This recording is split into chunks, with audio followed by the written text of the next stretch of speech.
Sveiki bičiuliai! Rinkoje yra pigūs kinietiški šilumos siurbliai oras vanduo, kurie kainuoja žymiai pigiau negu kiti. Savaime aišku, kad žmonėm yra įdomu, ar toks šilumos siurblys yra kokybiškas ir ar tikrai jo deklaruoti duomenys yra tikri. Tai kas bus tas drąsuolis, kuris pirmas tokį siurblį nusipirks ir jums viską papasakos? Taip, pernai aš pirkau tokį šilumos siurblį ir po 1 metų aš esu pasiruošęs jums papasakoti apie šį produktą. Šilumos siurblys Meeting 7 kW šildymo ir 1,8 kW elektros galios. Tie 1,8 kW yra kinietiški kilovatai, o pamatavus srovę gauname apie 5 amperus. Tai yra 1,2 realių kW. Naudingumo koeficientas 4. Visų pirma, šilumos siurblys yra monoblokas ir jį sumontuoti galite patys. Monoblokas statosi lauke, bijojau, kad šildymo vamzdžiai bus išorėje ir šildys aplinką, bet tikrai nėra super reikšmingas dalykas. Vėliau dar grįšiu prie to. Kadangi monoblokas yra greitai ir lengvai sumontuojamas, jis taip pat yra lengvai ir išmontuojamas, imk ir neškis. Todėl aš nusprendžiau jį statyti aukštai balkone, kad niekas jo nepasisavintų. Taip, jis nėra lengvas, sveria 92 kg ir vietos užima nemažai, bet jei atvažiuos pasiruošę vyrukai su tikslu išvežti šilumos siurblį, jiem problemų nekils. Montavimas paprastas, gręžiau sienoje 3 skyles, 2 vandeniui ir 1 laidams. Vamzdžius dėjau 25 mm lituojamus polipropileno, elektros pajungimui reikia maitinimo kabelio 2,5 mm. Taip, kabelis neturi būti per plonas, pasakysiu plačiau apie tai.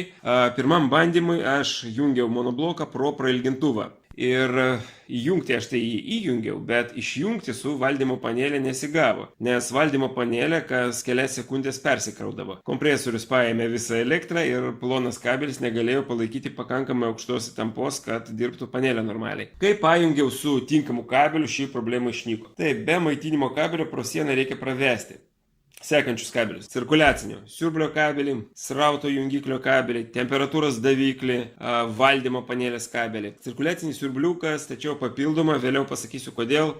Šilumos siurblys esant neigiamai temperatūrai karts nuo karto įjungia cirkuliacinį siurblį, kad vanduo vamzdžiuose neužšaltų. Taip pat komplekte buvo srauto jungiklis, aš labai abejoju, kad jis pas mane dirba, man atrodo tiesiog įsijungia ir viskas. Kol srauto nėra, siurblys neturi įsijungti. Šita apsauga skirta dirbant šaldymo režimu, nes šilumos siurblys gali ne tik šildyti, bet ir šaldyti. Jeigu šilumos siurblys šaldo, o cirkuliacinis siurbliukas nedirba, vanduo šilumokaitėje sušals ir šilumokaitė susprogs. Šildymo režime šilumos siurblys vandens užvirint niekaip negalės, todėl šildymo režimui srauto jungiklis, kaip ir nereikalingas. Jeigu jūs nenaudojate elektrinių tenų. Taip pat monoblokas turi elektrinio teno pajungimo kontaktus. Aš jų nenaudoju, nes turiu granulinį katilą, kurį aš jungiu, kai temperatūra yra minusinė.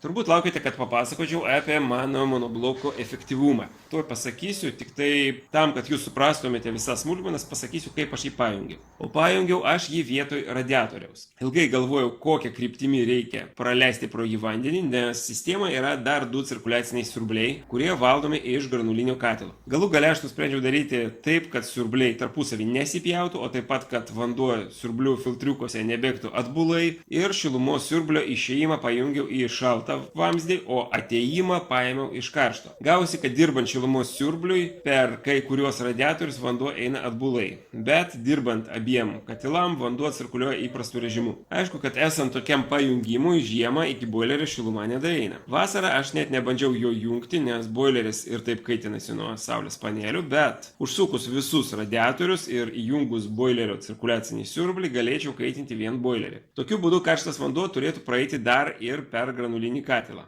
ko aš labai nenorėčiau dėl nuostolių. Dabar galime kalbėti apie efektyvumą. Jeigu efektyvumą vertinsime 10 balų sistema, tai prie lauko temperatūros 10 laipsnių šildymas yra 10 balų. 9 laipsniai 9 balai. Ir taip iki 0. 0 laipsnių 0 balų. Prie 0 laipsnių radiatorių temperatūra yra apie 35 laipsniai. Šildomoms grindims tai būtų kaip ir gerai, bet radiatoriai turi būti šiltesni. Šilumos siurblio charakteristikoje parašyta, kad jis šildo iki -20 laipsnių. Bet tas šildymas gaunasi jau labai neefektyvus. Tada siurblys jungia tenus ir čia yra šilumos siurblių iliuzija, nes jie savo neefektyvumą slepia tuo, kad jungia tenus ir naudoja 4 kartus daugiau elektros, negu iš jų tikimasi. Jeigu mano siurblys turi šildymo galią 7 kW, o elektros ima 1,2 kW elektros, vartotojas tikisi, kad jis taupo ir šildymui naudoja dabar 1,2 kW.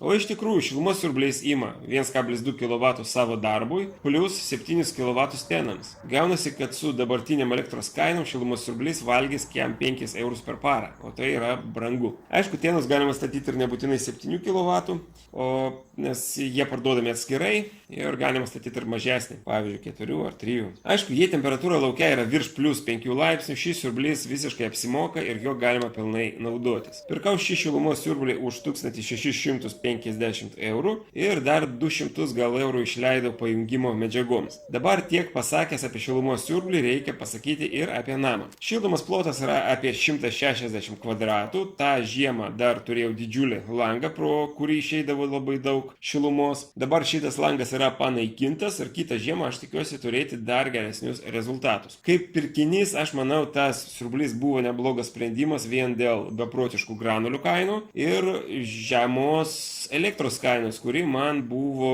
pusė žiemos fiksuota. Dėl to pusė siurblio man kaip ir atsipirko. Dėl valdymo panelės pasakysiu, kad valdymas labai primityvus. Vienintelis patogumas yra galimybė nustatyti darbo grafiką, kada įsijungs ir kada išsijungs. Tai yra geras dalykas efektyvumo požiūriu, nes dieną temperatūra aukštesnė ir šilumos siurblys atitinkamai gali perkelti į namus daugiau šilumos. O naktį, kai temperatūra yra žema ir krenta, jis gali išsijungti visiškai vietoj to, kad dirbti neefektyviai. Dar paminėsiu, kad naktį jis mėgsta išmesti kokią nors klaidą, tipo per aukštą variklio srovė ir cypia, kol jo nenuresėtinsi. Šitą problemą neteikia daug džiaugsmo. Šilumos siurblys dar turi galimybę išsijungti pasiekus tam tikrai išėjimo vandens temperatūrai, bet kam to reikia, aš nežinau, man geriau, kad jis išsijungtų esant pakankamai vidaus temperatūrai, o šitos galimybės nėra. Va, kaip ir viską papasakojau, jei turite klausimų, rašykite komentarus ir šiaip paspauskite patiktuką, kad žinočiau, kad jums įdomu ir ačiū už dėmesį.